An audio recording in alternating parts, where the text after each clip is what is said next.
Assalamualaikum warahmatullahi wabarakatuh. Waalaikumsalam warahmatullahi wabarakatuh. Alhamdulillahirabbil alamin. Wassalatu wassalamu ala asyrofil mursalin sayyidina Muhammad wa ala alihi ajmain. Pertama-tama mari kita panjatkan kehadirat Allah Subhanahu wa taala sebagai Allah yang telah memberikan kita kesempatan, waktu dan kesehatan yang membuat kita bisa hadir di tempat yang insyaallah dimuliakan oleh Allah Subhanahu wa taala pada pagi hari ini. Karena yang diberikan kesehatan belum tentu diberikan waktu oleh Allah, dan yang diberikan waktu belum tentu diberikan kesehatan oleh Allah Subhanahu wa taala. Salawat serta salam kita aturkan, kita panjatkan pada Nabi besar kita Nabi Muhammad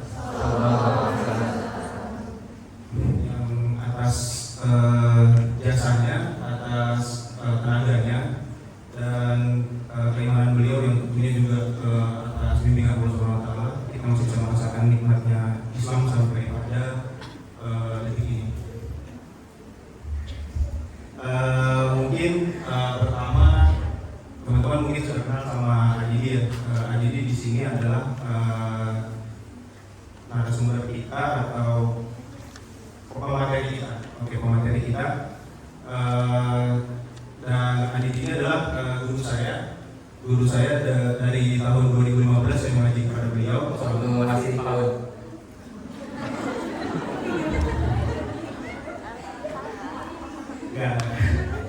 Gak mau ya temennya.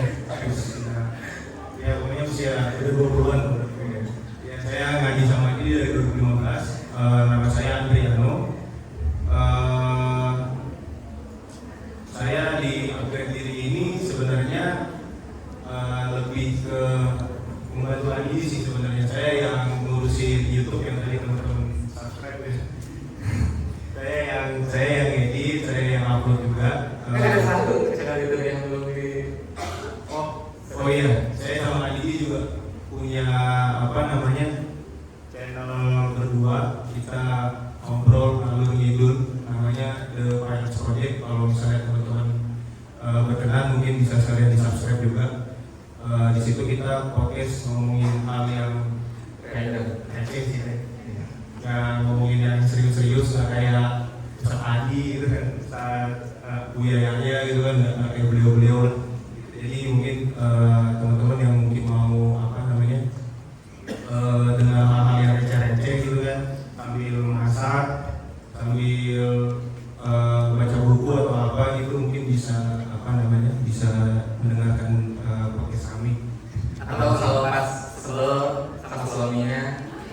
Oh iya, Dia nambah amarahnya gitu. Iya betul di sini ada teman saya juga bahwa istrinya ya kalau misalnya suami teman saya yang sering mungkin istrinya bisa dengerin podcast kami.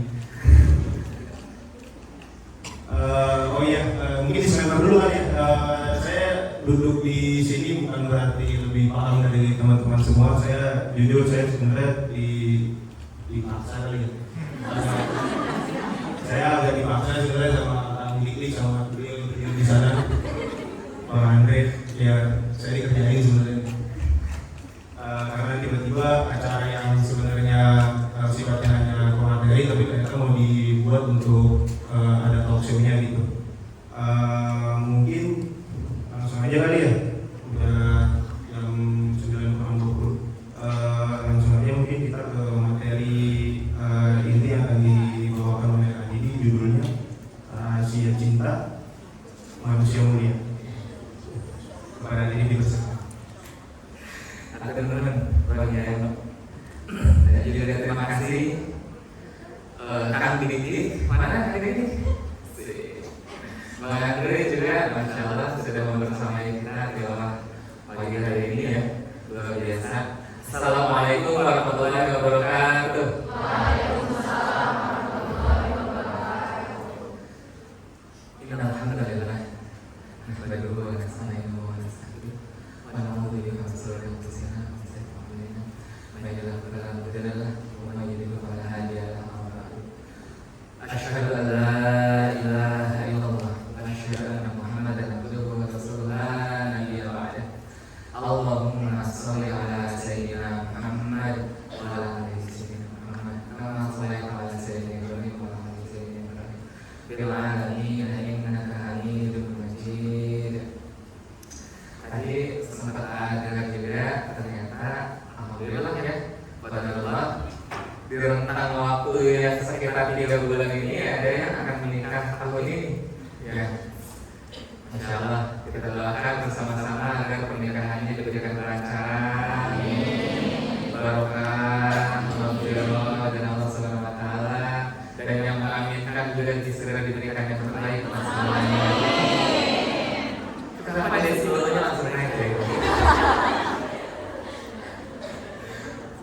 boleh bilang apa kita bakal amin lagi.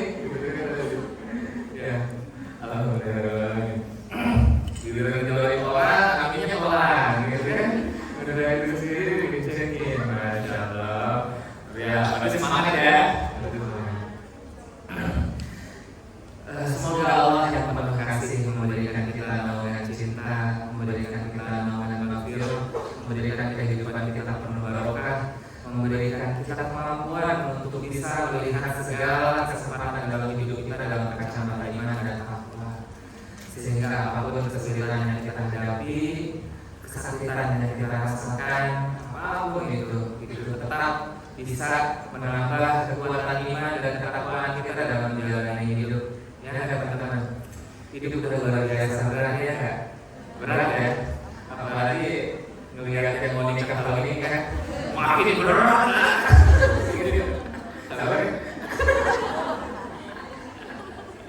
Ya karena yang paling dekat di sini ya berarti yang ini ya, ini karena kita tahu gitu. Ya kan kita sama, gitu kan.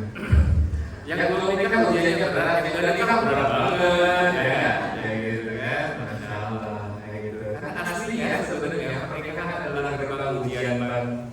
Luar biasa besar kayak gitu.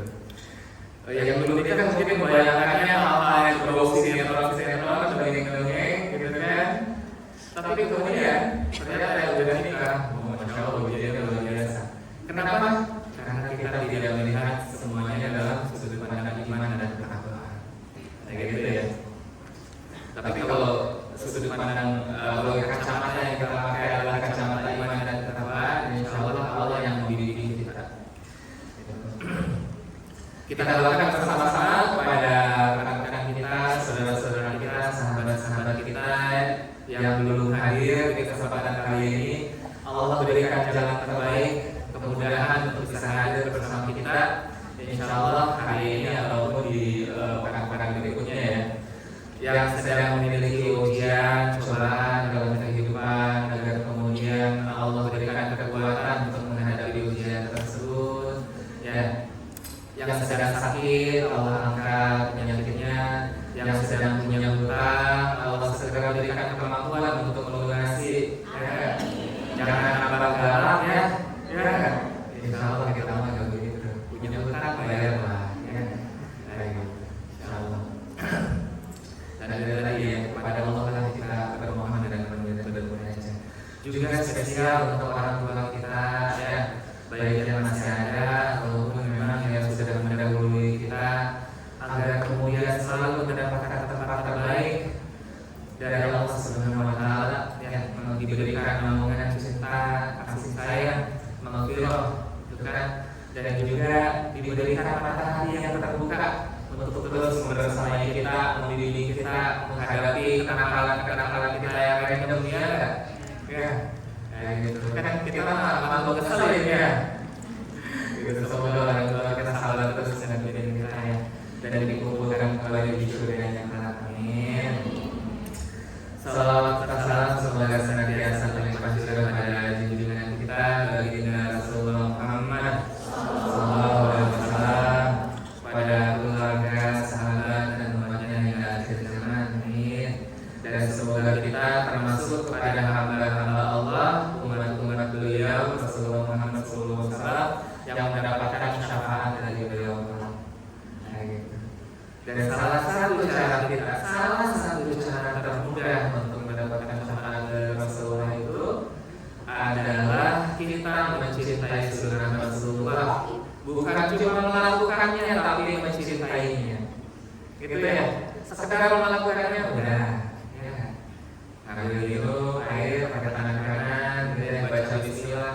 Tapi apakah aktivitas minum kita itu dipenuhi dengan rasa cinta atau tidak? Gitu ya. Kan gampang, tinggal kita yakin saya minum karena cinta kepada Rasulullah. Ya kan? Pakai sepatu kanan duluan, ya kan? Gitu. Iya kan? Saya pakai sepatu kanan duluan dengan basmalah karena cinta kepada Rasulullah. Ada bedanya? Orang yang tidak mencintai Rasulullah, walaupun banyak aktivitas sunnah yang dia lakukan, tidak akan memberikan cahaya untuk dirinya, sehingga nanti di akhirat itu amal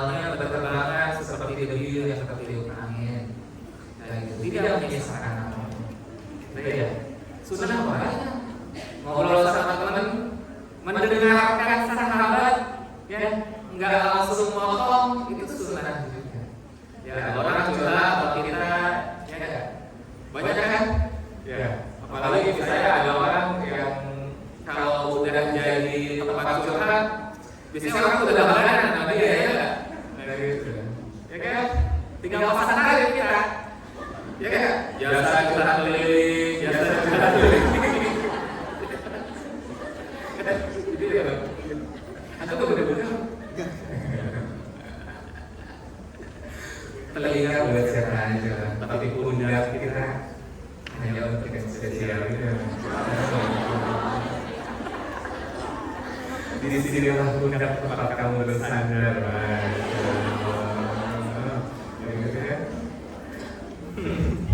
ya gak dulu ya, gitu ya, di pundak gitu ya, dia pengen meremahkan diri gitu ya. Tapi itu benar ya, itu ya. Jadi itu tadi teman-teman, dan salah satu indikator dari mana kita mencintai sunnah adalah kita tidak membenci orang lain yang belum bisa melakukannya, kita tidak menghujat orang lain yang belum bisa melakukannya, kita tidak nyinyir kepada orang yang belum bisa melakukannya, tapi kita membersamai mereka, gitu ya. Ya, jadi seperti itu bedanya. Ada orang yang dia belum bisa, misalnya rajin ikut kajian, tidak apa-apa, gitu kan? Kita bersamai mereka terus. Gitu kan? Ada orang yang minumnya masih pakai tangan kiri, gitu kan? Tidak apa-apa. Temani terus sampai dia nanti minum pakai tangan kanan. Tapi dia selalu pikir apa yang ada atas tangan kanan gitu. Bahkan kalau muslim juga tangan kanan ya. Juga berarti. Juga. Tapi nggak ada apa-apanya. Nah, gitu ya. Jadi sederhananya demikian. Tidak memandang orang lain dengan pandangan yang buruk ketika mereka belum mampu untuk melakukan itu. Kayak gitu. Alhamdulillah. Ini baru mau 5 menit kalau kita. 5 menit habis ya. Nah, tema kita hari ini apa tadi? Rahasia cinta manusia mulia. Rahasia cinta. Sebenarnya kalau yang namanya rahasia itu perlu diomongin nggak sih? Jangan. Kan rahasia ya. Ini udah nih. Karena namanya rahasia berarti kita bukan. Sudah. Karena itu rahasia ya. Iya. Kalau itu rahasia tersebut dia itu nggak tahu. Iya. Iya.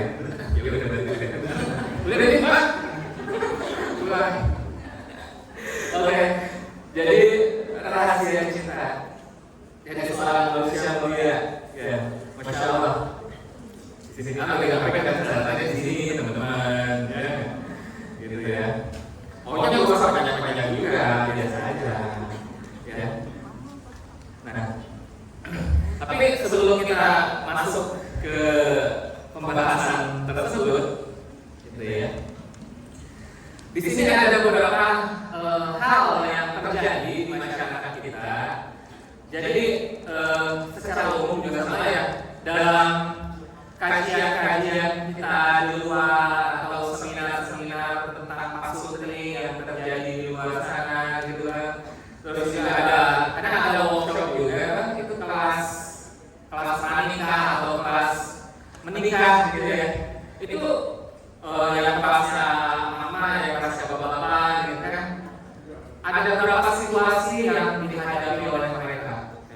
Maka saya ingin sedikit melemparkan pertanyaan trivia buat teman-teman. Kayak gitu. Pertanyaan trivia itu apa sih sebenarnya? Jadi baru dengar. Oh, pertanyaan trivia. Baru dengar. Pertanyaan trivia itu sebenarnya kita nanya, kita tahu jawabannya. Oh, itu artinya trivia itu ya? Iya. Mungkin. Saya pernah lihat soal website trivia.com gitu. Apa gitu yang tahu. Jadi trivia itu buat tes soalnya gitu ya. Nah, cewek paling jauh kasih pertanyaan trivia gitu ya. Buat tes. Biasanya gitu ya. Iya. Gitu. Makanya nanti kalau perempuan ngasih pertanyaan trivia, tanyain hadiah utamanya apa? Gitu ya. Ya. Jadi kenapa ada suami yang tiba-tiba diam, gitu kan? Termasuk perempuan istri yang tiba-tiba nyuekin, kayak gitu ya. Itu selalu terjadi kan? Ya. Oh, itu sering banget. Di pengajian rumah itu tidak ada benar. Iya, Itu penuh dengan polemik ya. itu isinya masalah semua penyakit. Ya, mulai itu sekarang lagi kan punya banyak masalah sih. Emang bener-bener aku penyakitan semua. Iya. Benar ini. Nah, terus yang lebih banyak lagi yang suka jadi pertanyaan gitu dari para ulama gitu kan. Kenapa sih suami saya terus pintar banget ngebohong gitu kan? Gitu ya, ngebohong mulu gitu ya. Udah jadi hobi. Terus kemudian aku tuh udah gak ngerti lagi gimana caranya aku bisa percaya sama kamu. Cocoknya ya, harusnya dapat ya cerita gitu. Ada lo yang ikut bermain dosia. Iya. Naik naga. Terus yang suka muncul lagi tiba-tiba kasus terjadi suami yang melakukan KDRT itu juga jadi pertanyaan gitu kan. Kenapa tiba-tiba dia melakukan itu? Dan ini juga dalam beberapa situasi gitu kan. Akhirnya si suami sudah berusaha mengalah, tapi dia merasa istrinya makin hari makin melunjak. Itu muncul juga. Ada dia kayak sampai ngomong gitu kan, cowok, badan boleh berotot ya kan. Tapi hati, masya Allah, jadi kayak muka rotot terbalik sih ya. Ada dia bilang muka rotot sama anarkis gitu. Muka tampang Tampangnya anarkis gitu kan, udah kayak preman. Tapi hatinya kayak anarkis. Itu udah kayak marshmallow. agak gelatin ya. Yang di sini mungkin seperti itu semuanya. Hati-hati marshmallow ya. Gitu kan. Sekarang ini pada anarkis. Kayak gitu. Contohnya teman-teman ikut orang yang Tapi jangan aja bunyi. iya. Kalau aku bisa gitu. Iya. Kalau mereka harus jadi kayak gini. Udah kerja udah bisa. Gitu ya. Iya. Nah, kira-kira gitu. Menurut Anda juga, kenapa ada suami yang kemudian jadi diam? Gitu ya. Survei membuktikan jawaban kalau satu. Punya deh. Iya saya. Kalau saya Lapor. lapar kan. Lapor. Karena kalau jadi suami Kunci dari segala kunci. Mantap. iya benar. Jangan orang itu kuncinya super gitu kan. Betul. Ya. Terus juga kenapa banyak suami yang pembohong? Gitu ya. Gitu juga sama. Di sini saya sudah menikah berapa banyak sih? Apa tadi cuma satu orang gitu ya?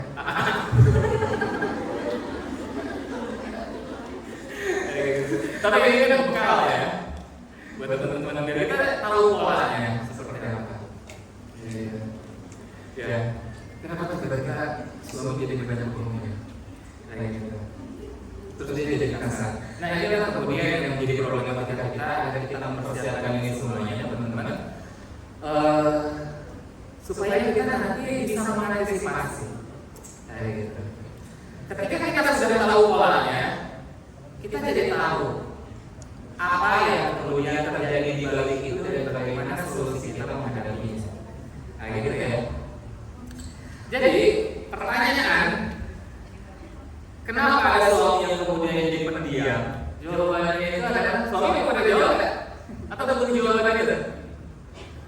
Sini ya, atau kalian terlalu dengan jawaban ini ya. Kenapa suami menjadi pendiam? Dari survei kita, jawaban tertingginya itu adalah karena ada istri yang dominan dan juga banyak menuntut. Kayak gitu ya. Jadi akhirnya suaminya itu jadi milih diam gitu ya. Sering bahasa. Penyebab laki-laki yang tiba-tiba diam karena ada istri yang mendominasi hubungan tersebut dan dia banyak menuntut. Kadang tuntutannya sepele, gitu kan ya. Misalnya sampai main HP, bahan. Yang jangan lupa ya, itu gas sudah habis, terus juga air laut. Jadi nyebutin semuanya, gitu kan. Berderek, gitu kan. Simple, sesimpel itu, tapi kemudian itu akan berhasil membuat seorang laki-laki yang walaupun jabatan di luar sana direktur atau manajer ketika punya istri seperti itu Di luar singa, di rumah jadi kucing. Di luar mau kencang, wow, di rumah jadi gitu ya. Terus yang berikutnya adalah kenapa ada suami bohong? Kayak gitu ya. Kenapa suami teman banget berbohong? Jawaban yang paling utamanya adalah jadi karena ada istri yang banyak nanya, yang keponya itu luar biasa, kayak gitu, gitu ya. Jadi ketika pertanyaannya itu bahkan pertanyaan nomor 1 tapi nomor 10 udah diajukan gitu ya. Pilihan ganda lagi. Pilihan ganda ya dulu. Kalau gitu terus ya nggak apa-apa. Tapi dari mana aja kamu gitu ya. Itu ngaji gitu ya. Nah di posisi seperti itu kadang-kadang ada dua motif di mana untuk tidak menyakiti perempuannya dia berbohong. Yang kedua, kemudian memang dia ada niat sesuatu sehingga dia berbohong. Kayak gitu ya Bang ya. Jadi ketika ada berbohong, tentunya dia tidak selalu ingin berbuat jahat atau menzalimi. Kayak gitu. Itu kan. Terus yang berikutnya lagi, kenapa ada suami yang kasar? Dan kalau kadang ada yang tidak. Selain karena masih suami punya penyakit tertentu, kita atau bahas itu apa jawabannya yang kesian. Tapi sebenarnya jawaban nomor 1 adalah karena di sini ada istri yang cerewet dan nyolot. Kayak gitu. Ketika si suami tidak lagi bisa diam itu sudah tidak berhasil, maka akhirnya dengan sendirinya amarahnya terkumpul dan dia mungkin maksudnya hanya sebatas sedikit, tapi karena itu adalah energi yang sudah lama gitu ya, akhirnya jadi terlalu kasar. Tujuannya mendorongnya sedikit tapi langsung jatuh. Itu banyak kejadian, ya banyak kejadian. Jadi istri pada kaget suami saya tidak pernah seperti ini sebelumnya, tapi ketika dia marah jadi kayak kasarnya itu udah kayak kesetanan. Betul kesetanan, tapi tetap ada penyebabnya. Kayak gitu. Setan yang paling utama bisa jadi datang dari mulut pasangannya. Kayak gitu ya. Terus juga di sini kemudian kenapa ada istri yang melunjak? Karena di sini ada suami yang kurang perhatian. Kayak gitu. Ya, jadi ketika istri sudah mulai melunjak itu karena suaminya sudah mulai lupa dengan perhatian, terutama perhatian yang sifatnya kebutuhan batin. Kayak gitu ya. Dan di sini kenapa ada istri yang durhaka? Karena ada suami yang dia tidak bijak. Gitu. Jadi permasalahan keseluruhannya dari sekian banyak permasalahan dari kita belajar seolah-olah kita kayak sedang membuka aib istri dia ya. Padahal ternyata poin dari semua itu semuanya, kenapa muncul perempuan yang seperti itu? Karena ada laki-laki yang tidak kompeten menjadi suami. Gitu kan? Ya, betul lah. Ya, betul, memang betul itu kuncinya. Iya. Sudah berapa lama ada pengalaman seperti ini? Nonton orang jadi suami. Nonton. Iya. Nah di sini kemudian menjadi poin teman-teman. Tadi dari awal soal kita seperti menyalahkan perempuan terus gitu kan. Perempuan dulu udah dibahas, mentang-mentang gurunya cowok gitu kan. Tapi ternyata di sini jawaban dari itu semuanya ada pada laki-laki. Kayak gitu. Gitu ya. Dalam rumah tangga itu seorang laki-laki penting sekali untuk paham prosedur bagaimana menjadi seorang suami, menjadi seorang ayah, terus juga mekanismenya seperti apa. Dan ketika kita salah, apalagi kalau referensi kita itu cuma dari teman sebaya gitu ya, itu di sini sebenarnya Rasulullah sangat tidak merekomendasikan kita curhat ke orang sebaya. Ya. Jadi kalau kita ingin curhat tentang hal-hal yang sifatnya terlalu dalam, gitu ya, upayakan orang tersebut itu memiliki kebijaksanaan lebih daripada kita, memiliki ilmu di bidangnya, dan paham terhadap agama. Itu adalah standar menjadi orang yang kita jadikan tempat bersandar kita untuk curhat. Karena kalau kita curhat dari teman saya cuma sekedar puas melampiaskan emosi saja, kayak gitu. Tapi dapat solusi mungkin belum tentu. Bisa jadi solusinya juga terbatas di situ-situ doang. Ya orang sama, saya nikah sama dia itu terus permasalahan dia begini, dia berhasil menghadapi itu karena memang cara dia demikian tepat, tapi belum tentu buat saya tepat juga. Karena istri saya dengan istri dia itu berbeda. Gitu. Latar belakang keluarganya juga berbeda. Tapi bukan berarti nggak boleh curhat ya, curhat aja. Tapi jangan sampai nanti berlebihan, gitu kan. Apalagi sampai ngomongin religion, sampai ngomongin dari pasangan itu haram hukumnya. Boleh ngomongin dari pasangan, karena pada orang yang tepat. Bahkan ketika bersama orang tua, ketika orang tua kita tidak tepat, haram juga hukumnya. Gitu ya. Misalnya orang tuanya masih kurang adil, lebih condong kepada kepentingan anaknya sendiri, kayak gitu ya. Seperti itu. Ketika kamu dirasa kurang adil, maka tidak tepat juga. Kayak hati-hati. Malah kalau bisa mah orang tua kasih yang bagus-bagusnya aja. Kayak gitu. Kadang-kadang ya giliran susah curhat orang tua, giliran senang nggak datang. Kayak gitu kan. Jadi orang tua tuh kayak udah langsung benci aja sama anak tuh. Gitu. Mayoritas kayak gitu kan. Kenapa orang tua tuh benci sama anak tuh? Karena kita curhat ke orang tua pas giliran susahnya tuh. Giliran bagus-bagusnya mah ya enggak. Ya sama agak-agak perempuan gitu kan. Kayak gitu. Yang kita nggak bagus-bagusin pasangan kita di hadapan ibu kita atau bapak gitu ya. Kayak gitu. Jadi jangan kasih jawaban yang sifatnya membuat orang pusing. Saya kan nggak datang ke orang tua, istri kamu mana kan? Nggak tahu tuh, ada di rumah mana? Oh, jawabannya. Mau pikiran orang tua langsung selama bulan apa? Wah, ini cuek. Kayak gitu. Jadi kasih jawaban yang menyejukkan, gitu kan ya? Iya. Oh iya mana lagi gak bisa kesini, tapi sebenarnya saya akan banget sama apa ya? Kayak gitu. Sama ya cewek juga kayak gitu ya. Kita kan caranya. Suami kamu mana? Kamu ada anak kan? Kenapa pasti sendiri ya? Iya, suami saya kayak gitu. Cewek kamu mana? Pokoknya boleh diri membuat saya aja gini-gini. Waduh gitu ya. Tapi giliran nanti dapat tanggal bulan ada suami mah diem gitu. Ya gitu. Nah, jadi kayak poin-poin ini yang kemudian menjadi sebuah permasalahan.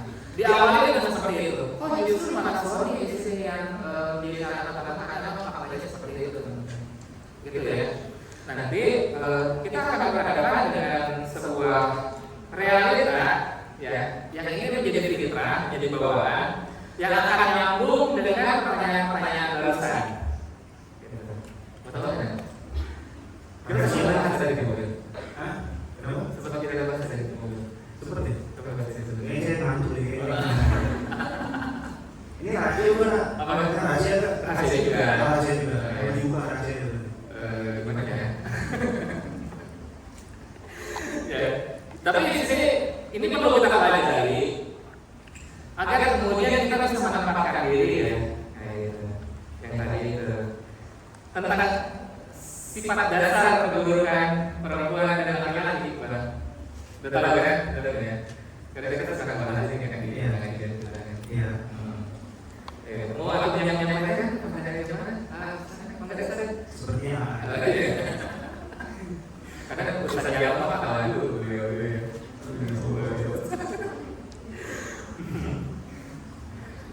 Hawa nafsu perempuan, hawa nafsu perempuan untuk mengembangkan itu luar biasa masif.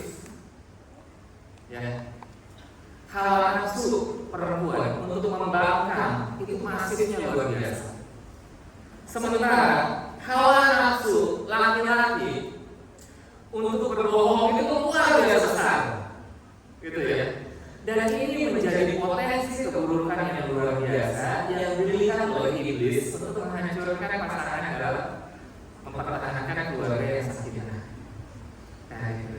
Makanya kita harus menghadapi ini dengan cara yang bijak. Karena godaannya luar biasa, masifnya luar biasa. Gitu kan ya. Dan untuk bertanya, hawa nafsu perempuan untuk kepo, untuk bertanya tentang apapun yang tidak dia ketahui kepada pasangannya, itu gasolnya udah kayak pengen garuk, kayak garu gitu kan. Sebesar itu, kenapa gini? Perempuan itu ketika sudah mencintai seorang laki-laki, itu dia menyerahkan segalanya, dan bukan cuma itu efek sampingnya itu. Kayak gitu kan ya. Dia menempatkan sepenuh hidupnya kepada si laki-laki tersebut.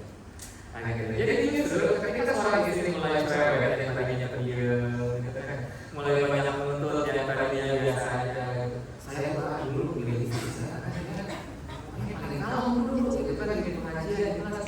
Tapi jadi istri, kok ini juga? Akhirnya dia sudah menyempurnakan cintanya pada suaminya. Gitu. Efek sampingnya ya, gitu. Efek samping, iya, efek samping. Itu efek samping kiri, efek samping kanannya lebih banyak. Dan laki-laki itu sama. Ada beberapa situasi justru ketika dia berbohong, dia tidak mau istrinya itu terluka oleh jawaban yang sebenarnya. Misalkan si suaminya nongkrong sama teman-temannya kan, dan dia tahu si istri itu bahkan bisa cemburu ketika si suaminya cuma walaupun saya nongkrong sama teman-temannya cuma seminggu sekali gitu kan, tapi kan ada rasa cemburu di perempuan itu. Itu wajar, tapi jangan dibenarkan, gitu ya. Dan ketika dia tidak mau istrinya itu tahu bahwa dia nongkrong berlama-lama, dia disitu bohong. Kemana aja maksud saya? Ngaji, benar sih ngaji pagi ya. Tapi kita ngaji ada malam juga gitu kan ya. Kayak gitu kan. Misalnya seperti itu kan. Ya. Masya Allah.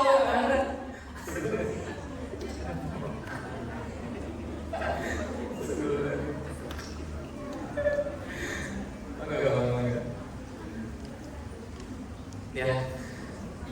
Ada iklan. Bagaimana mau ganti-ganti? Ayo lah. Saya Oh iya. Nanti tidak terganti kan situ.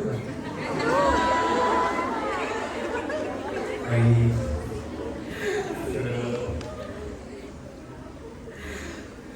Betul ya semuanya. Nah, jadi itu tadi ya, kita membahas satu sisi ini potensi, satu sisi ini menjadi maksudnya potensi keburukan, dan satu sisi menjadi potensi kebaikan. Kayak gitu ya. Dan ini pula yang kemudian menjadi sarana iblis untuk masuk menggoda kita. Gitu.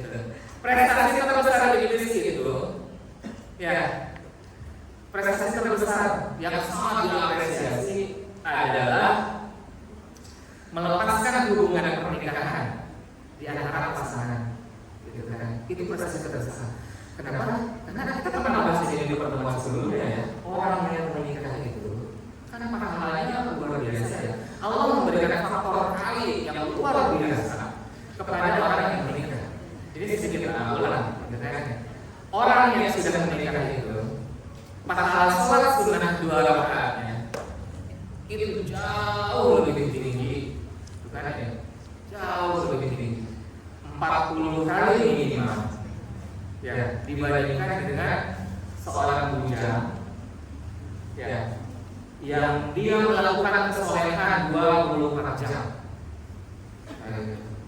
sholatnya yang wajib, masya Allah, dari ibadah kita kan TPM, waktu berjamaah di masjid, ngajinya ada setiap waktu, sedekahnya luar biasa, tahajud, duha, dan lain sebagainya. Dilakukan itu 24 jam. Ternyata pahalanya masih kalah sama orang yang menikah walaupun dia cuma ibadahnya sama sunnah 2 rakaat. Jadi faktor kali sampai demikian. Kalau kita bahas seperti itu, mana mungkin iblis akan ridho sama kita ya? Kayak gitu. Itulah kenapa yang menikah itu ujiannya gede, gitu kan? Sengaja aku dibuat kayak gitu. Cuma cek masuk doanya, gitu kan ya? Kayak gitu. Kok kamu balas sih bahasanya kayak gitu kan? Kan dia namanya baby ya, kayak gitu. Kayak gitu. Kamu memanggil saya semua ini, ya saya. Namanya saya putih teman-teman.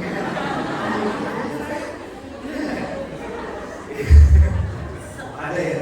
Ada. Kayak pikiran dari mana sih? Ada nggak? Pernah lihat teman-teman saya gitu? Ada. Ada kan? Saya lihat di TV sih ada. Sayuti main. Bukan di TV gitu. Main foto sejarah apa gitu kan ya? Enggak, saya lihat di apa namanya yang main dulu si Korbobe. Oh, kita lagi gitu. Iya, ini juga pelajaran sejarah. Saya milih-milih kan yang naskah kan? Iya itu juga. Naskah. Bukan ya. Nah, jadi itu tadi dicatat lagi, itu kan ya. Hawa nafsu wanita untuk membangkang itu luar biasa masif, dan itu didukung oleh iblis. Sementara hawa nafsu laki-laki untuk berbohong itu luar biasa besar, dan itu pun ditambahkan pula untuk iblis. Ketika dua potensi ini salah, gitu kan, dan kemudian kita dengan mudahnya membuka hati kita untuk dibuka oleh iblis, siap-siap kita dihancurkan oleh potensi tersebut. Kayak gitu kan. Nah, dan makanya ini sesuatu yang sangat luar biasa kayak gitu buat kita. Jadi ketika kita melihat bahwa sebagai sang suami gitu ya, oh ada poin di mana memang istri saya melakukan. Satu sisi kita harus pahami bahwa itu adalah salah satu potensi besar yang dimiliki oleh perempuan. Kayak gitu. Lihat dulu gitu, jangan dulu lihat yang dulu. Dan perempuan juga sama. Ketika satu saat melihat suaminya berbohong, gitu kan ya, itu jangan langsung memberikan judgement. Karena memang itu juga salah satu potensi besar laki-laki, walaupun bukan potensi lain. Kayak gitu ya. Jadi ketika kita berharap punya suami yang tidak pernah berbohong, itu dua titiknya. Bahkan situasi tertentu laki-laki malah disuruh berbohong kan. Perempuan jangan cuma mau dibohongin dalam gombalannya doang, gitu ya. Terkadang itu juga sama, dan laki-laki juga sama gitu ya. Jangan cuma memang bininya menurut pada hal-hal yang memang dia suka saja gitu ya. Karena sependiam apapun perempuan, sesoleh apapun keinginan untuk membangkang itu besar. Kayak gitu. Apakah itu pernah terjadi pada sisi Khadijah? Pernah. Ketika ada satu masa di mana para sahabat itu mulai membahas dan bertanya kepada Rasulullah tentang poligami. Apakah Siti Khadijah tidak ingin membalas? Panas beliau. Ada keterangan. Keinginan itu dan godaan itu begitu luar biasa. Ada keterangan karena Rasulullah tidak pernah mempunyai niat ya untuk poligami Siti Khadijah, maka beliau menahan dirinya itu waktu itu. Nah, ada istri Rasulullah yang masih muda. Kalau istri Rasulullah Siti Khadijah kan masih ada bahasanya. Siti Aisyah cerdas luar biasa. Kayak gitu. Banyak sekali bertanya.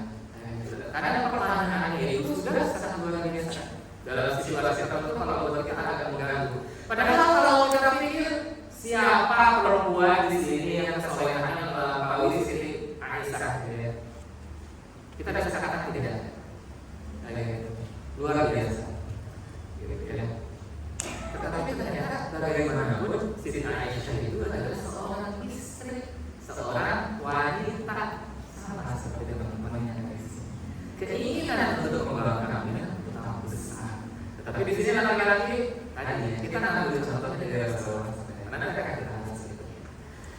Dan kemudian tadi kita melihat ada sesuatu yang menjadi basic ya, bahwa hawa nafsu wanita untuk membangkang itu luar biasa masif dan hawa nafsu laki-laki untuk berbohong itu luar biasa besar. Ada fakta lain yang kemudian ini juga perlu kita pahami bahwa hal yang paling dibenci oleh wanita itu dibohongi, dan hal yang paling dibenci oleh seorang laki-laki untuk suami itu adalah dikepoin. Ya. Ketika seorang perempuan itu justru ketika menikah sangat ini ya tadi ya semakin cinta seorang perempuan kepada suaminya, semakin dia menyerahkan dirinya kepada suaminya tersebut, sehingga apapun itu dia selalu dilakukan bersama. Kayak gitu. Sementara di sini laki-laki membutuhkan energi yang sangat luar biasa untuk bisa mencintai istrinya dengan sangat luar biasa juga, gitu ya. Dan laki-laki itu akan selalu punya buah yang itu harus terpenuhi. Dan buahnya ya, kalau perempuan pengennya ketika laki-laki mencintai dia, buahnya itu hanya dirinya. Sementara faktanya tidak begitu, teman-teman. Gitu ya. Jadi ketika seorang perempuan ingin memiliki seorang suami yang pengertian, maka dia harus memberikan waktu kepada suaminya untuk bisa menyehatkan mentalitasnya sebagai seorang laki-laki. Ada waktu di mana laki-laki harus berkumpul dengan teman sejawatnya, terutama yang terdekat. Dan itu adalah kebutuhan utama buat laki-laki. Kalau buat perempuan ketika sudah menikah, teman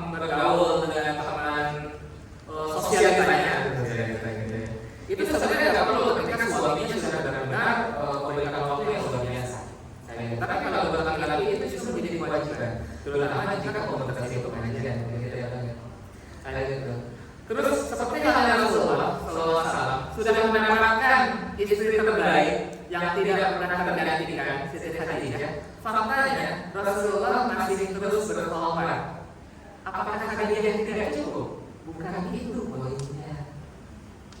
Tetapi karena buat seorang laki-laki, bahkan ketika dia adalah manusia terbaik, manusia paling sempurna, kebutuhan dia untuk mengisi kekosongan buahnya itu patut harus terpenuhi. Memang pada Allah kebetulan gitu kalau Rasulullah bertobatnya di buah beneran karena yang kebagiannya malaikat Jibril ya. Tapi kalau ada pemuda di sini dan datangnya malaikat Jibril lari, ya kan?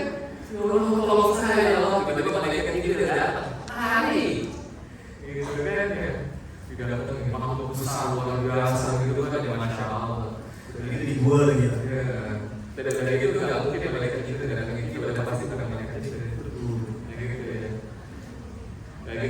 Jadi seperti itu. Tapi walaupun aja Rasulullah tetap memberikan contoh kepada kita bagaimana ketika Rasulullah berhadapan dengan sebuah fitnah, ya, sebuah fitnah yang luar biasa besar mengguncang kota Madinah. Sebenarnya sebagai seorang nabi dan rasul bisa saja beliau langsung bermunajat. Tapi di sini ada mekanisme manusiawi yang beliau lakukan. Apa itu? Setelah beliau bermunajat, beliau berbicara kepada para sahabatnya itu, Abu Bakar, Sayyidina Abu Bakar, Sayyidina Umar, Sayyidina Ali, kan ya, Sayyidina Abu Dhar. Dua tokoh senior, dua tokoh junior. Gitu kan ya. Beliau dalam tanda kutip curhat kepada orang yang capable di bidangnya. Kalau kita melihat di sini, sebenarnya secara kapasitas apakah Abu Bakar dan juga Umar memiliki kemampuan lebih mumpuni daripada Rasulullah? Tidak sebanding itu tidak, teman-teman. Tetapi di sini Rasulullah kasih contoh kepada kita. Mekanismenya itu memang harus begitu, gitu. Ketika kita menghadapi sebuah permasalahan rumah tangga yang luar biasa, itu kan ya, datang kepada orang yang tepat. Meminta nasihat dengan berbagai referensi dari orang yang paling soleh yang bisa kita temui di situ. Gitu kan? Kalau Rasulullah ya sudah semua manusia soleh saat itu. Tapi apakah beliau bilang, "Ya saya sudah diri saya sendiri aja"? Enggak. Gitu kan? Seperti itu. Jadi itu semua teman-teman. Gitu kan? Kebutuhan seorang laki-laki untuk menjaga mentalitas dia sebagai seorang suami, sebagai seorang ayah, sebagai seorang laki-laki, itu harus ada dan itu harus dipahami oleh para istri, gitu kan ya. Itu harus dikasih waktu. Satu sisi istri sangat ingin suaminya terus-menerus ada di sampingnya, tapi sisi yang lain, kalau istri ingin suaminya mampu memenuhi semuanya, berikan dia waktu, gitu kan ya, untuk memenuhi kebutuhan jiwanya tersebut, untuk mengisi ruang kosongnya dalam jiwanya itu, kayak gitu. Ini seringkali tidak terjadi, dan itulah yang ada kita bahas di pertanyaan awal itu kan. Ada gitu kan ya. Kalau giliran baca belanja luar biasa, gitu kan ya, kayak gitu. Tapi giliran si suaminya itu pengajian, ngaji mulu, nongkrong mulu, gitu kan. Jadi kita harus adil, gitu kan ya. Nanti laki-laki juga sama, gitu kan ya. Ketika sudah punya waktu dengan suami, dengan istrinya, maka jangan lupa juga tadi hasrat perempuan untuk selalu menyadarkan diri sebetulnya pada suami itu harus terpenuhi. Ada gitu. Kenapa ada suami yang cerewet di luar sana? Kenapa ada istri yang cerewet di luar sana? Mayoritas itu terjadi karena suaminya tidak pernah mendengarkan. Ada sunnah yang sangat luar biasa penting di sini, teman-teman. Rasulullah itu menghabiskan waktu syuruknya sampai duha dan juga waktu asarnya sampai maghrib itu mendengarkan curhatan istrinya. Kayak gitu. Bayangin istri Rasulullah banyak gitu kan, kayak gimana coba? Ya. Sampai Siti Aisyah itu ya sering gitu ya. Siti Aisyah itu kan cerdasnya luar biasa. Beliau mendeketin istri-istri Nabi yang lain, terutama yang usianya sudah dewasa gitu kan. Kasih dong jatah waktu curhatnya buat saya kayak gitu kan. Ada saya bantuin gitu tugas-tugas dan sebagainya. Sebenarnya karena si ayah saya itu memang senang langsung tahu, bahkan menjadi informan Rasulullah kayak gitu. Si ayah saya itu ya. Jadi kenapa istri sering gosip? Karena suami tidak pernah memberikan telinganya kepada istri. Kayak gitu. Terutama pillow talk itu penting ya teman-teman menjelang tidur. Dan dari sisi suami ketika mendengarkan istri itu jangan tidur, karena sisi itu boleh gimana mentalitas istri perlu terjaga. Jadi tadi ketika suami cara mental sehatnya itu tadi ya, dia harus punya buahnya sendiri, bahkan buah terbaik itu adalah pengajian gitu ya. Terus juga ada orang soleh yang bisa dia jadikan tempat dia curhat kayak gitu ya. Bahkan Sayyidina Ali itu kan pribadi jenaka yang lucu gitu kan. Ketika curhat itu, ketika Rasulullah curhat sama Sayyidina Ali, kadang-kadang jawaban-jawabannya juga unik-unik gitu kan, lucu-lucu gitu kan. Mungkin untuk orang yang dengar jawabannya kayak sarkas gitu kan. Tapi sebenarnya maksudnya jangan gitu. Ketika Rasulullah curhat sama Sayyidina Ali, gitu kan. Sayyidina Ali ngomongnya kayak, ya Rasulullah kayak cuma salah aja. Dipikirin apa? Kayak gitu ya bahasanya gitu. Tapi maksudnya bukan yang mendiskreditkan perempuan, bukan. Tetapi artinya jangan sedih-sedih amat. Kalau yang satu yang bikin, gitu kan? Kan sudah banyak saat itu kan. Coba datang ke istri yang lain, kan istri yang lain kan agak nyebelin saat itu. Jadi maksudnya ke arah sana.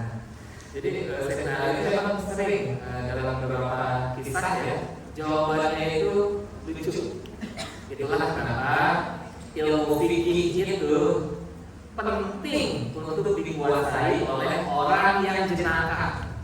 Karena kalau ilmu fikih diberikan kepada orang yang strict, semuanya jadi haram aja bawaannya. Ini gimana bisa haram? Ini gimana bisa haram?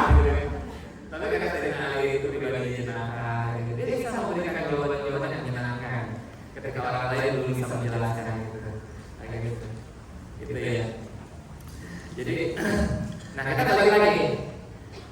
Kenapa kita sikap-sikap menyebalkan dalam perempuan itu muncul? Karena lebih sering, karena satu hal yang sering kita lupakan. Ada sunnahnya yang tadi kita sebutkan itu ya, bahwa Rasulullah itu mendengarkan curhatan istrinya itu kayak gitu. Gitu ya. Jadi di sini seorang perempuan yang paling pendiam itu harus bisa mengeluarkan isi kepalanya itu minimal 10.000 kata per hari gitu kan. Ya. Dan perempuan yang kemudian ada hyper gitu kan, itu di atasnya itu 2.000. Yang cewek itu unlimited kuotanya. Berapa gitu? Ada di sini ya. Apa? Kira-kira sini ada yang dikirim. Oh, di sini banyak soalnya kalau di sini. Soalnya semua. Yang cowok ini dong. Ya. Tapi poinnya bukan di situ. Poinnya itu. Bagaimana caranya perempuan itu mentalitasnya sehat itu? Salah satu yang bisa dilakukan ketika setiap hari semua yang ada dalam benaknya itu dikeluarkan dan didengarkan oleh suaminya. Karena kalau bukan suaminya yang dengar, nanti yang dengarnya itu adalah tukang sayur. Betul sih jadi tukang sayur. Tempat terbaik. Tempat terbaik perputaran duit. Sebenarnya kan tukang sayur itu punya laci loh, yang isinya hendologi gitu. Transaksi bijak satu lamar. Istri yang ini tentang masalah gitu. Ada hal di segala gitu. Memang sebenarnya kemarin sempat dijual demo uang bakso. Tapi itu kan untuk membuat publik terkecoh kan. Aslinya semua hasil darah di tangan istri sudah masuk semuanya. Jadi kemana ada proses di sini? Oh, langsung pulang ya kalau kamu ya.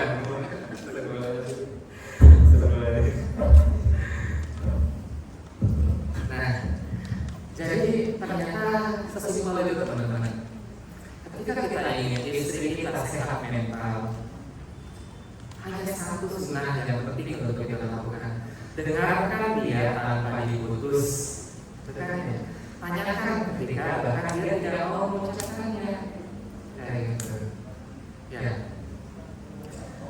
Jadi kita yang harus habiskan 10.000 kakaknya itu di telinga kita.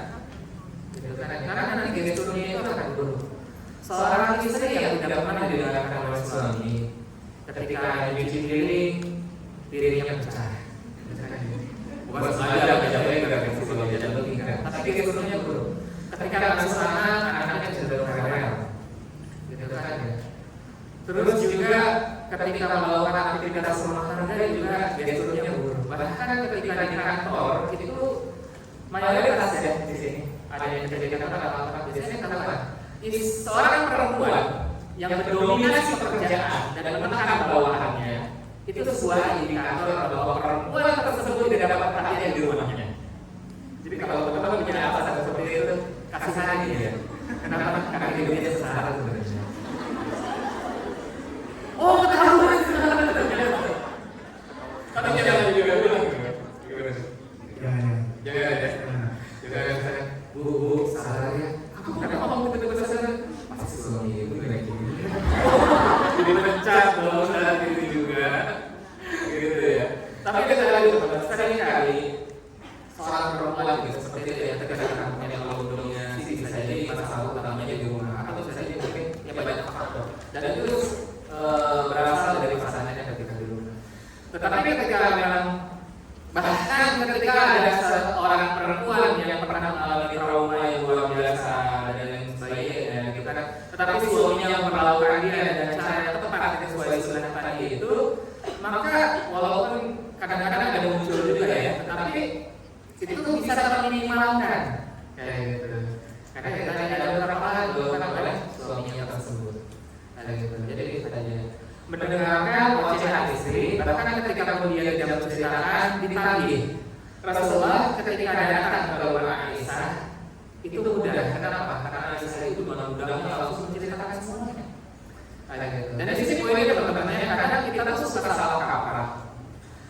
Aisyah itu ketika bercerita kepada Rasulullah itu semua orang Madinah hampir semuanya bercerita sama Aisyah.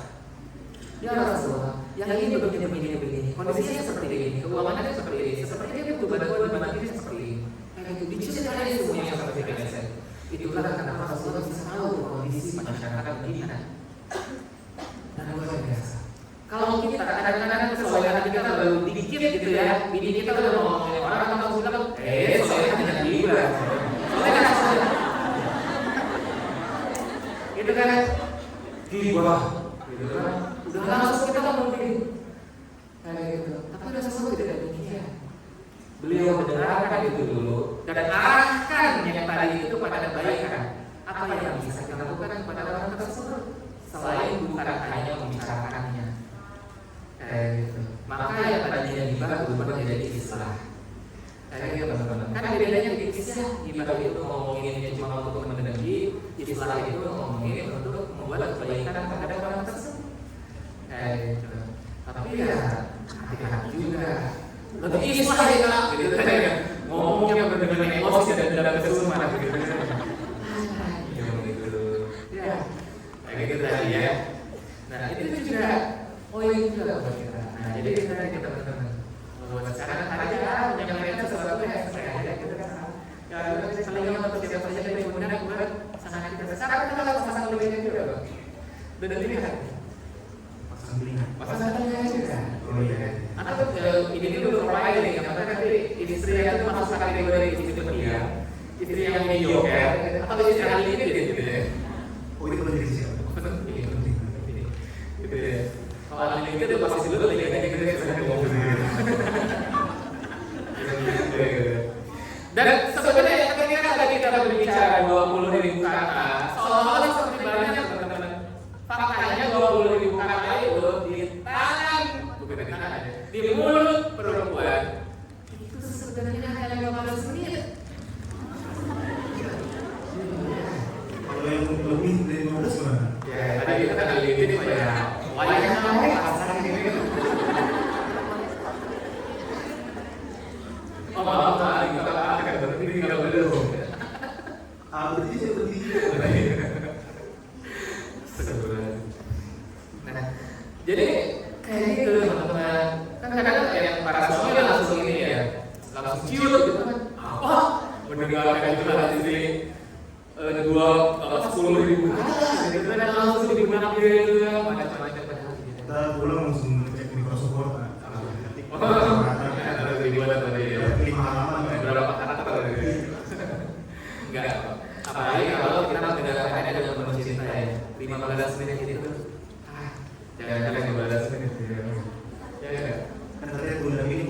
Udah kayak doang gitu ya. Ini mah tidur. Iya benar. Dan itu juga sama ya. Itu kalau istri lagi ngomong suaminya tidur berarti ya bisa ngapain seminggu nanti. Itu masuk sini nggak boleh. Nggak boleh. Harus makan. Aduh masalah. Dan itu tadi ya, nah ini baru beberapa hal ya kan yang kita bahas di situ teman-teman. Dan Rasulullah itu lakukan itu terus menerus setiap hari kepada istri-istrinya. Masya Allah. Gitu kan ya. Dari sini saja kita akan bisa lihat, oh iya memang kemuliaan Rasulullah itu luar biasa gitu ya. Kita maksudnya punya istri satu, baru mendengarkan kesetiaan itu saja sudah cukup merasa terganggu dengan itu semuanya. Sementara laki-laki terbaik itu adalah yang paling terbaik adalah laki terhadap istri, gitu kan? Karena istri itu selalu jadi paling mungkin orang yang paling mungkin untuk kita zalimi di awal, gitu kan? Gitu. Sering di hadapan orang kita baiknya luar biasa, tapi di hadapan istri itu seringkali melepaskan semua hal, gitu kan? Itu juga kebodohan juga. Gitu ya. Nah, ketika kita sebagai seorang suami sudah memberikan itu kepada istri, gitu kan? Atau tadi ketika memang ada istri beliau yang sudah langsung masih tahu informasinya begitu, nanti ada istri beliau lagi yang karakternya cukup diam, ya. Maria dia termasuk yang pendiam juga. Maka istri Rasulullah itu selalu bertanya, gitu ya. Mulai dari bagaimana harimu, gitu kan? Terus juga sampai kemudian hal-hal perintilan itu Rasulullah tanyain, gitu ya. Garam dapur masih ada nggak? Gitu kan. Sampai hal seperti itu Rasulullah tanyakan, gitu kan. Dan perempuan ketika mereka sampai ditanya itu mereka merasa diapresiasi. Kalau kita kadang-kadang laki-laki merasa terlalu cuek untuk sekedar bertanya apakah gula dan garam itu masih ada di dapur atau tidak, itu sesekali menjadi penyakit kita. Padahal di sini Rasulullah menanyakan itu kepada istrinya, kayak gitu kan? Jadi mulai bertanya, terus kondisi yang lain, terus saudaranya dan sebagainya. Jadi ketika istrinya pasif, itu ditanya, nanti lama-lama akan muncul juga gitu kan? Jadi kalau belum puas gitu kan, sampai keluar 10.000 kata, tanya terus sampai 10.000 kata. Kenapa? Karena Rasulullah katakan, ketika mentalitas istrinya itu sudah terpenuhi, maka kewajiban dia di luar sana itu akan luar biasa, gitu kan ya. Akhirnya ketika melayani istrinya, melayani suaminya terpenuhi semuanya. Terus ngasuh anak juga, gitu kan ya. Jadi nggak yang mudah marah. Kadang-kadang suami bingung nih kenapa istri tiba-tiba marah pada hal tadi yang cukup sepele. Karena ada kebutuhan pokok dari seorang istri yang tidak dipenuhi. Itu kita baru berbicara kebutuhan ngomongnya gitu ya, belum lagi ada kebutuhan yang lain. Tapi itu dulu, kayak gitu. Dan kadang-kadang bab seperti itu tidak dibahas dalam pengajian-pengajian. Itu kan ya, bagaimana Rasulullah mengajak ngobrol istrinya, bagaimana seorang istri juga berperilaku kepada Rasulullah itu jarang dibahas. Karena pengajian-pengajian kita terlalu membahas bab-bab sunnah yang sifatnya memang ibadah-ibadah yang pokok saja, gitu kan ya. Sementara ibadah lain yang fungsinya juga luar biasa besar itu lupa, gitu kan, untuk kita bahas. Gitu. Nah jadi itu ya, itu sebuah poin di mana wanita benci dibohongi, laki-laki benci dikepoin. Gitu. Jadi ini juga sama. Hati-hati, itu ya. Teman-teman yang perempuan, kalau pasangan kita baik-baik saja, tidak perlu melihat HP-nya, karena ketika tahu juga semuanya luar biasa. Kayak gitu ya. Nah, sendiri istri tahu setiap kata sandi yang macam-macam, karena kan kasih tahu. Tapi sejauh ini tidak pernah sekalipun dia dengan lancar membuka. Minta kering, gitu ya. Atau kadang-kadang misalnya butuh gitu kan, sedang browsing atau apa ketika video itu dan sebagainya. Cuma kayak ngepoin itu nggak begitu sama, itu udah sama. Walaupun sesibuk apapun dia di luar sana itu, insya Allah tidak apa ya Allah menjaga dia. Gitu.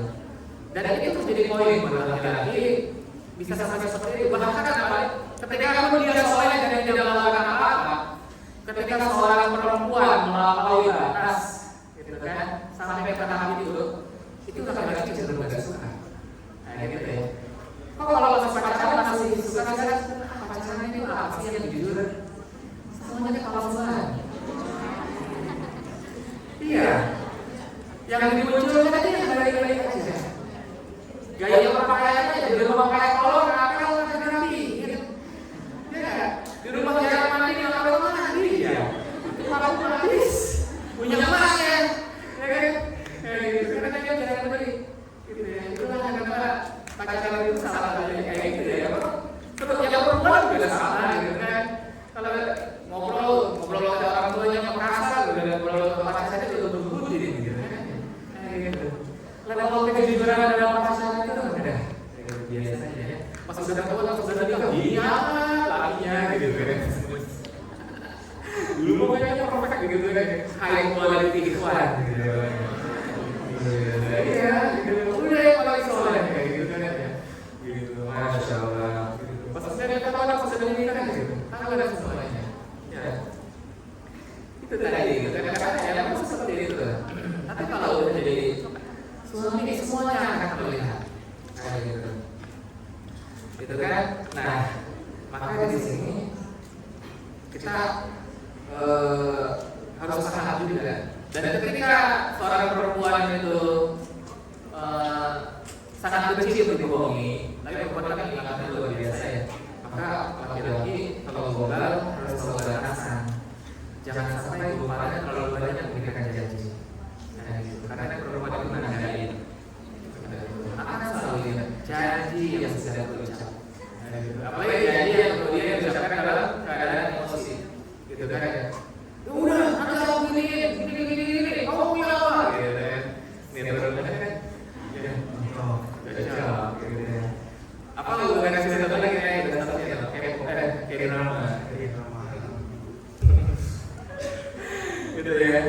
Karena kalau kondisi marah seperti itu muncul keluar kata-kata yang seolah-olah menjanjikan, gitu ya. Walaupun maksud si suaminya itu emosi, gitu kan, yang membuat suami istrinya diam, tidak berhasil kawan, gitu ya. Yang dia catat semua janjinya, gitu kan. Hati-hati, kayak gitu. Nah, jadi itulah beberapa sekelumit gitu kan ya, yang itu perlu kita jadikan pembelajaran buat kita semuanya, termasuk saya juga secara pribadi juga sama. Jadi selama belum mati kan tidak ada manusia yang memiliki derajat kesempurnaan. Karena kita masih terus akan diuji terus. Bisa jadi hadis ngomong seperti ini ujian besar dan tidak kan? Gitu. Karena kita akan selalu diuji dengan apa yang terus kita sampaikan. Gitu ya.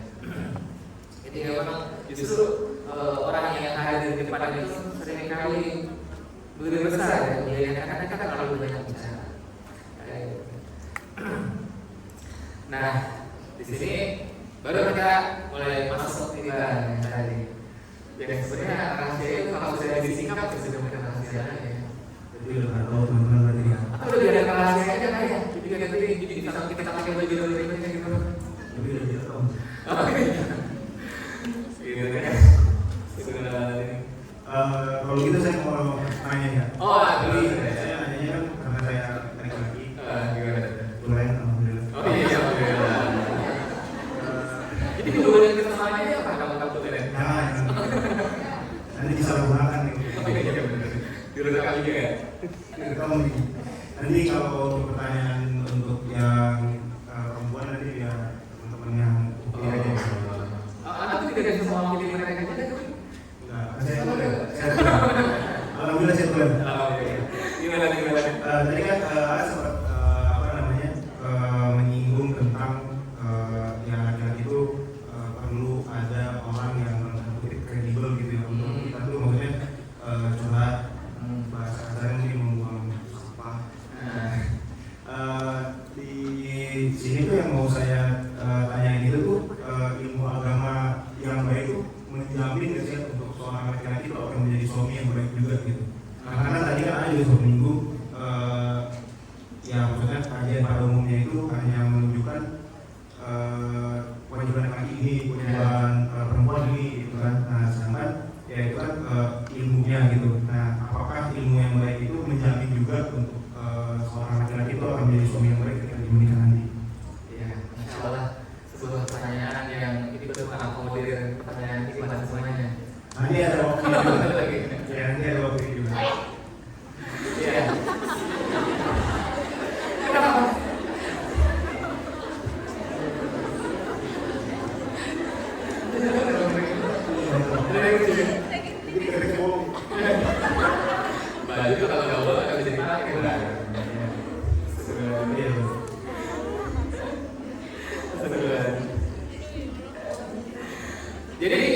Poinnya seperti ini teman-teman. Dalam ketidaktahuan kita akan jauh lebih mungkin untuk salah. Ketika aku benar, kita nggak nulis, gitu ya. Nggak sengaja gitu ya, kebetulan. Kayak bonus aja, gitu ya. Gitu. Dalam ketidaktahuan, gitu. Kecil kemungkinan kita untuk bisa berlaku tepat, ya. Dan ketika kita melakukan itu dengan benar, seringkali kita tidak nulis. Dan bisa jadi kita akan terjerembab kepada kebodohan lagi. Tetapi kita minimal tahu, gitu kan ya, bahwa standar nilai kebaikan yang perlu kita lakukan seperti itu, walaupun saat ini kita belum bisa, setidaknya kita tahu bagaimana cara kita memperbaikinya. Walaupun misalkan kita masih untuk dengan seperti ini, mungkin kita ada level 10, saat ini saya baru sampai level 1 dulu, gitu kan.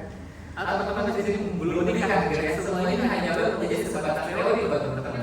Tapi ketika ada satu masa di mana kita ada di situasi tersebut, kita bisa merecall memori kita, ilmu-ilmu tadi, gitu kan ya. Dan kemudian mengevaluasi diri kita, walaupun pas kemarin begitu kita kecolongan gitu. Gitu ya kan? Kenapa bini gue kayak gini ya? Oh ini dulu pernah ikut pengajian, kita situ isinya gini-gini. Kayak gitu ya. Jadi apakah kita tahu jadi jaminan bahwa kita akan melakukan benar atau tidak? Tidak. Kayak gitu kan ya. Tetapi setidaknya kita punya bahannya. Kita tahu bahasanya itu kayak jalan pulangnya kita udah ngerti gitu. Walaupun kita nyasar berkali-kali, tapi kita udah tahu jalan pulang kita. Gitu ya. Nah itu juga berbeda dengan ada orang ya. Kalau dia tahu di mana Allah, kayak gitu kan ya, dan tahu seperti apa Islam, ujian besar apapun yang membuat dia lewat keburukan, kalau dia tahu jalan pulang mudah buat dia. Tapi ketika ada orang yang sebenarnya udah pengen banget buat bertobat tapi tidak tahu jalan pulang, susah. Nah kita bisa gitu ya. Jadi ketika sekarang teman-teman tahu ini semuanya, tidak ada jaminan teman-teman melakukan itu. Bukan ya, tapi masalah juga. Ketika kita melakukan itu semua, tidak ada jaminan akan bisa melakukan itu semuanya. Gitu ya. Tapi kemudian ketika kita berserah diri kepada Allah, tawadu, itu kan ya.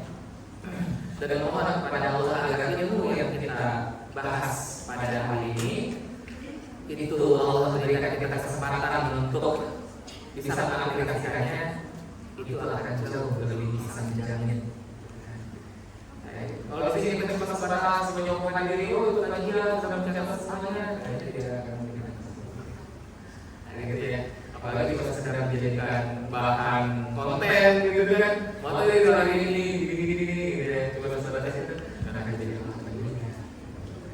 jadi bahan sharing aja kan itu. Iya, betul. Jadi biarkan yang menjadikan kontennya itu adalah malaikat pencatatan amal, gitu kan? Oh, jadi konten pahala, gitu kan? Apa kita lihat seperti itu? Terus kan tadi kan apa namanya soal ilmu yang dimiliki oleh laki ya berarti kan. Berarti kan mungkin tadi mungkin kesimpulannya yang berilmu belum tentu baik apalagi yang tidak gitu. Iya. Jadi apa namanya ya kan beberapa kajian yang di sini kan lebih banyak mayoritas perempuan yang datang ya. Nah, sebenarnya kalau menurut saya mungkin yang ikhwannya juga harusnya malah lebih usaha lagi berarti ya. Terus ini saya mau nanya lagi ya. Apa namanya kan mungkin dari kalau dari teman-teman saya sih dari lingkungan saya gitu, saya melihat situasi di mana mereka berpikir bahwa nanti ini berubahnya kalau misalnya udah nikah gitu. Dan Cowok banyak berpikir seperti itu. Iya, cowok berpikir seperti itu. Nah, kan kan punya basic ada psikologi juga ya. Nah, so 2 SKS. Oke. Apa namanya? Apakah bisa memang pernikahan itu berubah seseorang gitu Pak? Maksudnya apa namanya? Ya saya kan belum nikah. Jadi saya lihat situasi dan saya tidak pernah melihat secara detail gitu apakah ini orang yang baik ketika menjadi suami dulunya itu dia baik, untuk saya tidak tahu gitu kan. Nah, pada dasarnya pernikahan itu sebenarnya bisa atau tidak sih untuk sifat mau yang suami dan juga yang istri gitu. Ya, Bismillahirrahmanirrahim. Teman-teman, kenapa ada pahala yang Allah siapkan demikian besar dalam pernikahan? Kenapa justru pahala pernikahan itu lagi faktor kali, bukan menikah pahalanya langsung begini, tapi faktor kali dari kesayangan kita. Kayak gitu ya. Karena menikah itu akan mengubah kita semua, baik yang laki-laki maupun yang perempuan, mengubah. Kayak gitu. Jadi kan pertanyaan ada apakah akan mengubah? Jawabannya itu sebuah keniscayaan. Itu bilangnya sebuah kepastian buat kita. Gitu. Tapi ada yang berubah menuju kebaikan, ada yang berubah justru menuju keburukan. Gitu. Tergantung bagaimana dari jalan yang kita ambil pada saat kita selama menikah itu. Gitu ya. Gitu ya. Dan di sini itu harus menjadi catatan penting juga buat kita. Jangan sampai motif kita menikah itu, motif kita ikut kajian hanya sebatas menikah dan menikah berhenti misalnya. Karena justru kita lebih butuh ngaji pada saat kita sudah menikah, teman-teman. Kalau di sini kan teman-teman baru sebatas teori gitu kan ya. Nanti kita sudah menikah, ujian akan jauh lebih besar lagi, lebih banyak lagi. Gitu. Sebelum menikah, bayangkan kita akan ada pasangan bahagia ketika punya istri cantik, cukup bahagia ya kan. Tetap suami ganteng membahagiakan. Punya suami profesi yang sangat luar biasa kayak gitu ya. Ada gitu misalnya. Hal-hal semacam itu yang menjadi ekspektasi kebahagiaan kita. Tapi setelah menikah, walaupun ternyata yang kita dapatkan pasangan rupawan, karir mantap, ternyata itu bisa langsung hangus habis terbakar. Cuma gara-gara misalnya ada satu kebiasaan kecil yang itu rutin dilakukan oleh si suami, atau satu kebiasaan rutin yang itu rutin dilakukan suami. Kayak gitu. Kadang-kadang kayak gitu, misalnya ada kadang-kadang si suami punya kebiasaan bangun tidur itu udah selesai sarapan sama orang tuanya dulu ya. Ketika sudah menikah kayak dia, oh bisa kali ya, ternyata si istri berasal dari keluarga yang independen, kayak gitu ya. Self-self itu semuanya mau gitu ya. Dibuat diri nol kayak gitu. Yang udah ada di kulkas gitu ya. Hal seperti itu satu hari dia masih bisa menerima, 2 hari masih oke. Kan apa sih cita-citaannya ada? Dia masak bareng dulu kayak gitu ya. 5 tahun jangan ada bisa 5 tahun. Seminggu mungkin itu udah bisa jadi konflik. Kayak gitu. Nah ini ketika orang cerita sama lu tentang orang yang bercerai cuma gara-gara ngeluarin pasta gigi, itu fakta. Kayak gitu. Ada yang mencari tanah, ada yang dimakan gitu. Iya. Iya, dan itu fakta. Di awalnya kayak gitu. Ya kan, si suami orangnya selewat gitu kan. Si istri orangnya detil. Bahkan walaupun mereka suami istri, buat si istri sikat gigi itu harus masing-masing. Kayak gitu. Tapi si suami nggak gitu. Gitu kan ya. Bahkan si suami pakai sikat gigi yang buat membersihin kuku kaki. Benar-benar itu beneran juga itu. Ini beneran terjadi. Narsis sangat tidak berkenan dengan semuanya. Akhirnya pertengkaran muncul karena hal tersebut. Udah gitu yang pakai segigi istrinya ya. Bukan sendiri ya kan maksudnya. Biar kalian menjadi rahasia gitu. Siap. Dan itu menjadi permasalahan yang tidak berujung. Bahkan ketika mereka sudah datang ke konsulat, kita sudah menyelesaikan itu, permasalahan itu terus dibahas ketika konflik muncul lagi sebulan kemudian, muncul lagi 3 bulan kemudian. Sehingga akhirnya mereka memutuskan untuk berpisah di usia pernikahan yang masih sangat muda. Nah gitu. Si suami biasa habis mandi, ngantuk, udah lempar aja ke atas kasur. Buat istrinya jangan. Nanti kan kasur jadi basah, nanti jadi bau, gak enak tidurin. Panjangnya pada tidak sih.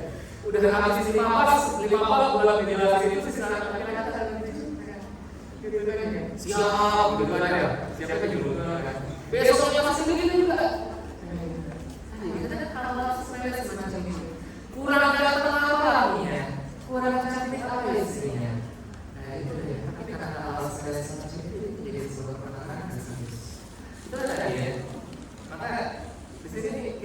bukan dikit-dikit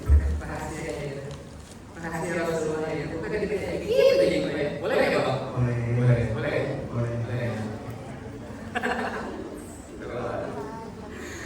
Rasulullah itu meniatkannya, motif menikahnya itu adalah ibadah.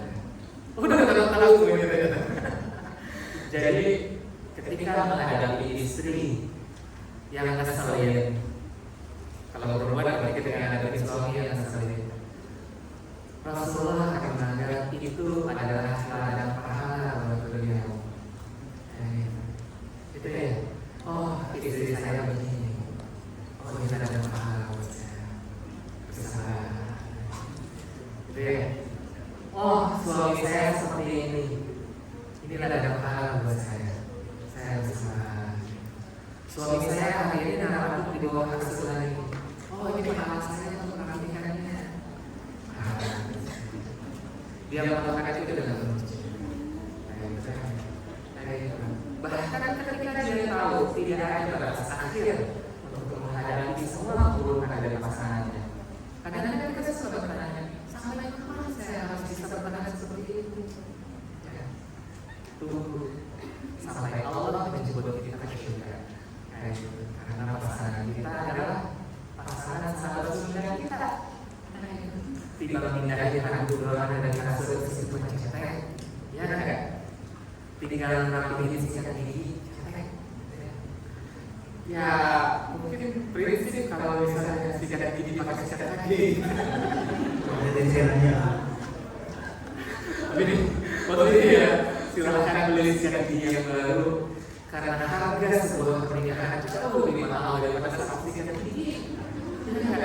Jangan pernah lakukan pernikahan cuma gara-gara masalah sikat gigi. Ya, alhamdulillah. Gitu ya, alhamdulillah. Sembunyikan aja. Toh suami juga gak ada malah sikat gigi orang ini pakai istri buat pakai kaki gitu kan? Gitu ya. Sesuai apapun suami kita kan yang jadi kayak gitu. Gitu lah. Harus dibicarakan sekali lagi. Kalau tujuan kita menikah itu cuma sebatas itu saja, terlalu berat teman-teman. Kita katakan ada tadi setiap ujian yang muncul langsung kita pindahkan ke dalam dimensi ibadah, dimensi pahala. Mudah tidak, karena kita manusia. Selain kita punya hawa nafsu, ada iblis yang terus menggerogoti keimanan kita untuk menjadi rapuh. Itu kan ada kalanya kita menolak. Itu nggak apa-apa. Bukan batu-batu terus meneruskan gitu. Marah dikit-dikit wajar, tapi jangan kalau berlebihan. Nyesel, selalu nyesel. Habis marahin istri itu selalu nyesel. Gitu ya, istri juga sama. Habis bentak suami juga akan selalu nyesel. Biasanya. Cuma yang namanya iblis itu akan selalu berupaya untuk menggoda kita. Gitu ya, untuk terus konflik setiap hari. Serangannya masif. Yang ini selesai, yang ini masuk, yang ini belum beres dilakukan dari sana. Dan ini yang menggoda kita itu jumlahnya sebenarnya rambut yang tumbuh di bawah kita. Sebanyak itulah yang menggoda kita. Itu ya. Tapi kalau kita tadi nggak punya kanteng, penyusunan, itu sangat berhasil. Jadi ketika istri pasangan gitu kan agak nyulik, pindahkan itu dalam dimensi pahala. Sama juga ketika suami dan yang milik pindahkan. Worth it, insya Allah. Karena kita juga pernah cerita ya, ketika hidup kita ada paling sengsara. Ini belum masuk surga ya, baru pada masyarakat, Allah bertanya kepada orang-orang soleh tentang bagaimana rasanya kesusahan yang kita rasakan di dunia. Ini orang soleh yang paling menderita dari sekian banyak orang. Allah menunjuk satu orang yang itu bukan Nabi dan Rasul, diangkat sama Allah. Ditanya gitu kan, gimana rasanya hidup sejauh ini? Bagi pada masyarakat itu dia bilang, apa itu rasanya sakit? Jadi ini baru pada masyarakat. Jadi semua rasa sakit kita yang kita rasakan di sini yang sampai nangis, ya nangis kejar, itu bagi pada masyarakat itu udah bagaimana rasanya sakit. artinya saking nikmatnya. Itu padahal belum masuk surga gitu. Baru pada akhirnya udah ngomong seperti itu. Beberapa orang lain bertanya, apa yang kita rasakan